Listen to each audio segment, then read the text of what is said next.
That meeting for December 2nd, 2025, 6 p.m. Located at Town Hall, 1941 East Peter Road, Bartonville, Texas. We call the meeting to order at 6:01. We will stand for the Pledge of Allegiance. Allegiance to your flag, of the United States of America, and to the republic which stands one nation under God, indivisible, with liberty and justice for all.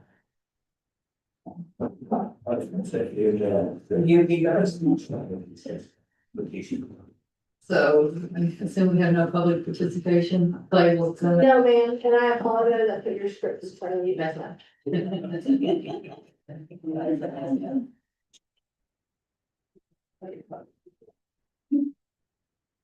Okay, so, we'll discuss and consider approval of the November 12th, 2025 meeting minutes. Hopefully we've had a chance to look at those. Second. Okay, all in favor? Aye.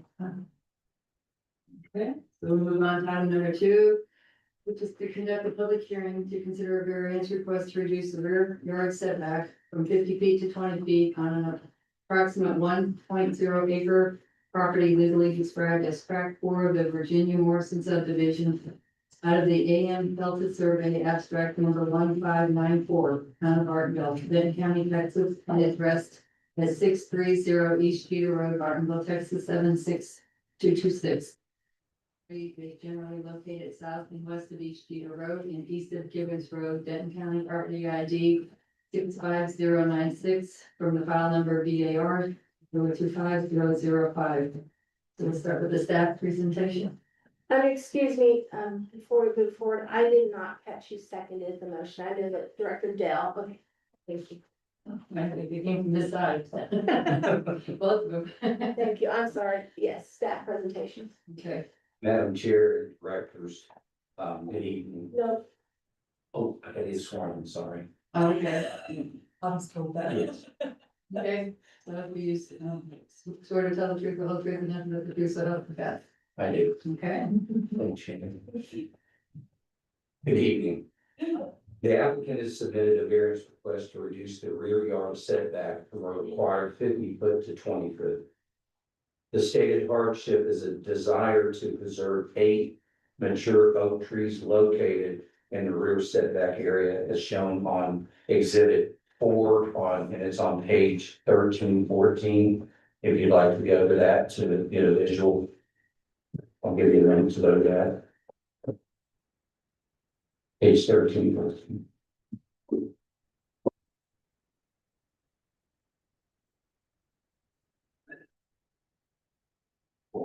Everybody. Okay. The applicant plans to remove existing dilapidated structure and construct a new single-family residence along with an accessory garage structure. The proposed new resident complies with all required setbacks.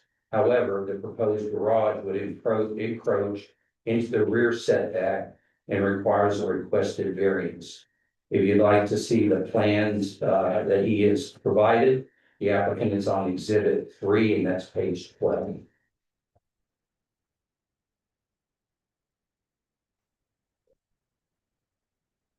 Before I move on, does anybody have any questions?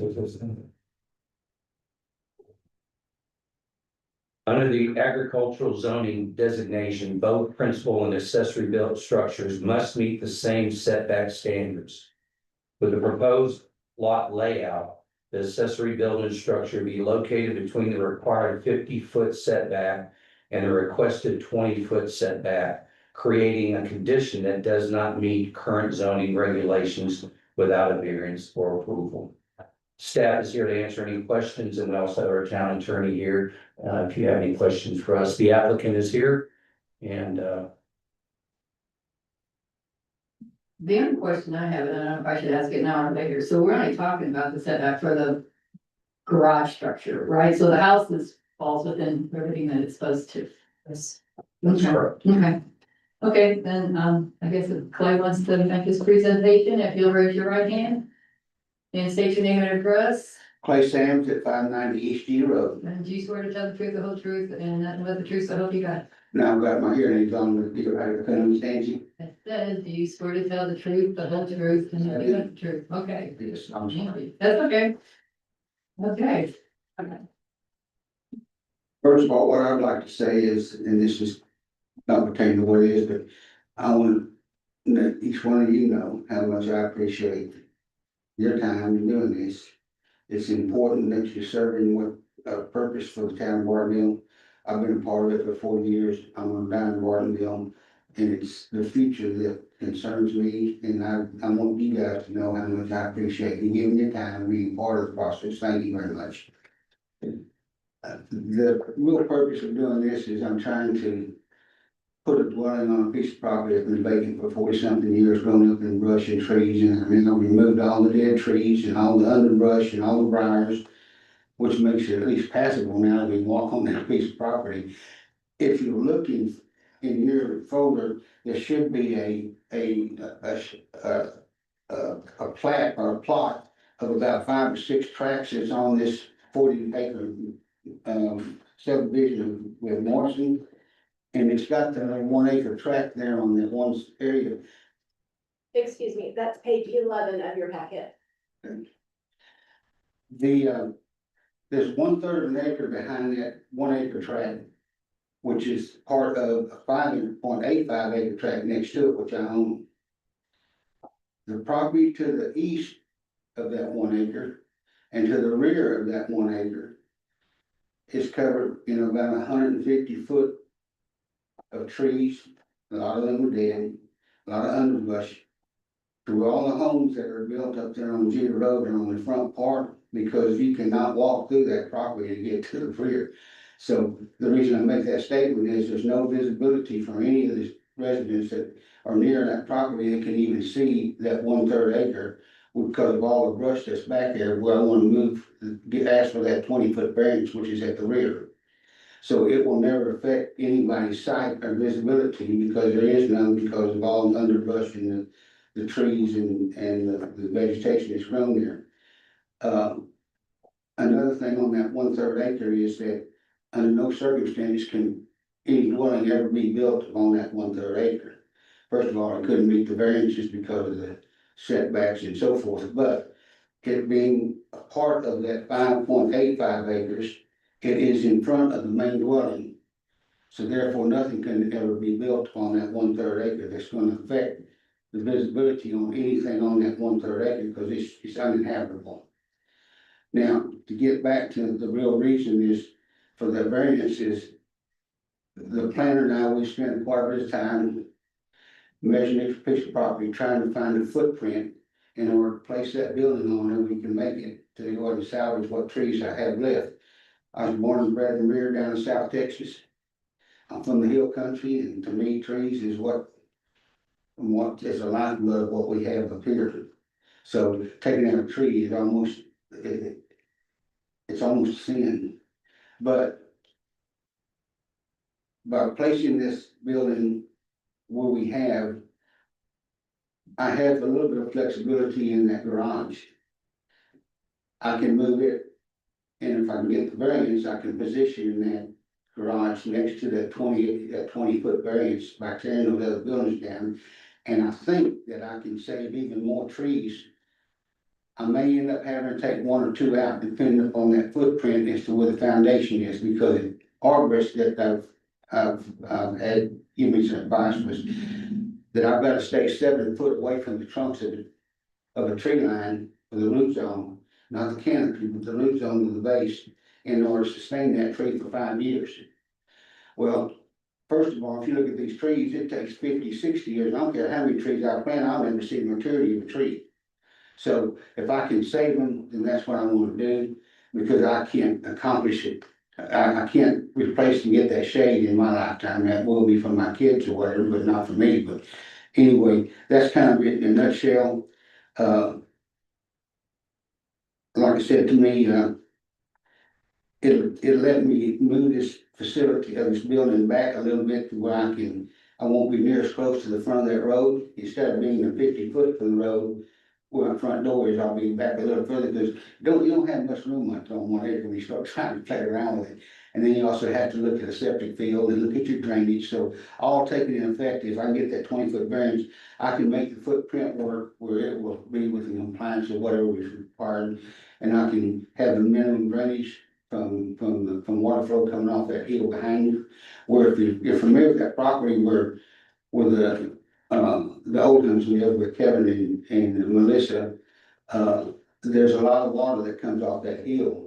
But by talking with engineers and they've looked at a piece of property, that natural water flow is gonna be such that it's not gonna interfere with anything on any other piece of property other than the one that I already own, and it's already, its existing situation. And when it rains, I already receive all that water, so that's kind of where we stand. I've taken all the dead trees out, I've removed all the underbrush, and I've cleared it out. The only thing that's gonna be left is I'm gonna have to lift some of the trees up and trim them, but, the trees that are there, I think I can leave, and maybe one or two, depending upon when the planner can set that building down, and I get the foundation far enough away from the root zone, which is what I'm gonna do.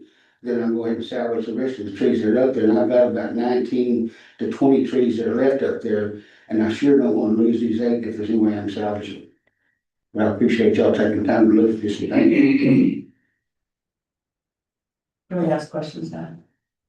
Do we need to open the public hearing to ask questions? We can open the public hearing and then I can read what we have and then you can close it, and then you can ask your questions. Okay. Okay, thanks, Clay. Again, thank you guys, I appreciate it, thank you. So at 6:12, we'll open the public hearing. Thank you, Chair. We have received 2 responses in the public notices that we have to send out to the 200 feet perimeter. First one we received back was from Kevin and Melissa Oldham at 744 East Jeter. And they stated, we have no problem with and fully support the requested change. And the other one we received on Monday, and it's from Donna and Lester Bumgardner at 890 East Jeter Road. As the adjoining neighbor, we support the requested setback variance for 630 East Jeter Road. The owner also owns the half-acre sliver behind the property, and that land cannot be built on. Since he owns both pieces, the variance will not impact any neighbors. We ask that the variance be approved. And that's all we received. We have not received anything against or any other comments. Okay. So, and there's no people to speak for, against, so we can close the public Yes. hearing at 6:14. Okay. So I guess now we can ask our questions. Did you want to ask him of Clay or? Well, I mean, probably, you know, you guys can answer it. Slide 16 is the easiest one for me to see. It's the yellow one. It's 1 acre. I'm assuming that was plotted before it was a 2 acre. Yeah, it was a grandfather in for like 30-something years ago. And so that square, the sliver that you're talking about, is that between that and the black property line of the Oldhams? I'm sorry, yeah. Clay, can you come back? Yeah, to on slide 16, Yes, so is you're it looking that at, piece between, Look at this, is it that, this is on 11. Yeah, this is- Was she asking? so right here? Yeah, little sliver. That little sliver? this he also owns right here. This is what he's talking about. This is where the house is gonna be. And this is the piece that the neighbors Yeah. are saying doesn't get in the way. Yes, that's actually, Clay, if you go to page 12. Are you gonna have, I have it right here. So this is what he did. Oh, you know, that's, but she's looking at that French one. This is his own farm. That's what he's talking about all of them. That helps. Okay. Okay, sorry. Yeah, sorry, we don't have. Oh, the- look at 11. Here's what this is Clay's current, this is his house. back Okay. here. This is what he is speaking about where all the trees are at. Yes, sir. But this is his little, that there's really can't do anything with it, it's just brush and trees. So here's what he's cleared out, and if you look at the other pictures where the trees are at. So does that sort of help answer your question? Yeah, that helps. So we asked this in the last meeting, there's no chance when you sell this that somebody will use a sliver of it. They'd have to buy both pieces and it's not big enough. Yeah, it's a waste, and the reason, when I first bought this piece of property 40-something years ago, Mrs. Morrison, who owned this whole 40 acres that I bought this first 6 acre tract off of, there again, being from the hill country. I love trees, but you can't plant grass and you can't have cattle and horses, and I wanted the open meadow. And she said, well, you have that open meadow, you have to take that 1 acre, when Dale Bennett passed, you have to sign a deal that you will accept that 1 acre, and you'll take that finger behind it, because that way she was able to square up, or not square up, but make rectangular. Every one of these lots out there will fall in line there, because it'd be a straight line. Only my property would have that finger. But by going through the county, going through the town of Bartonville over all these years, I tried to build a barn up in there. And you cannot do that because you're in front of the main dwelling, so it's really, you pay taxes on it, but you can't use it. But hey, for 40-something years, I've gained the shade from both the east and west side, and it's not mine, and I have to pay for it. There you go. Thank you.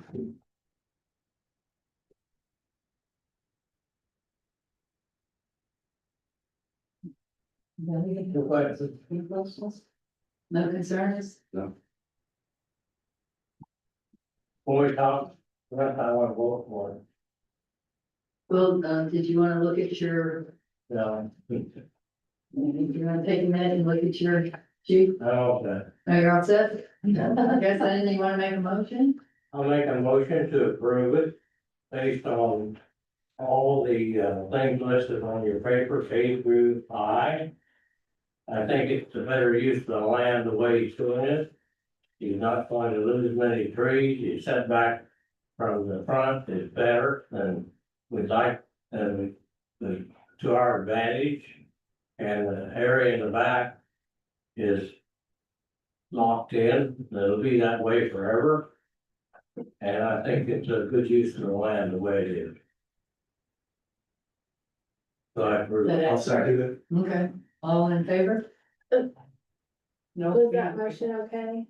Well, I was just saying with that motion. okay? Yeah, I think we need to have a little bit more specificity, specifically that it's for the accessory structure only. It's not applicable to future structures. Okay, And it meets the requirements, which he mentioned, but also it has a hardship. That I think you need to make that finding of a hardship to grant that variance. Yeah. maybe I'll read it further. I didn't even know how to read. Do that. As in me. Madam Chair, the text local government code section 211-009, B1 structure, move to approve the request variance to allow reduction of the rear yard setback for proposed detached garage accessory structure from 50 to 20 foot for the accessory structure only, not applicable to future structures. And because the variance meets the following criteria requirements under the factors of zoning ordinance A3D of appendix A and hardship, if the structure were to be located outside of the setback, it would be result in a violation of town ordinance or motion of accessory structures in relation to the primary structure, and could result in loss of 25% of the area on which developed on the property occurred. Now I second. You got it? Thank you. You have a second? Jim? Okay, all in favor? I am. Good job reading. I didn't want to read. Yeah, this Lexi I have, I started out. Okay. I started over there. Okay, so there's no hidden other things on here that I missed like I did last time, so. You did wonderful. Okay, so at 20, the meeting will be adjourned. Now, when do we get paid?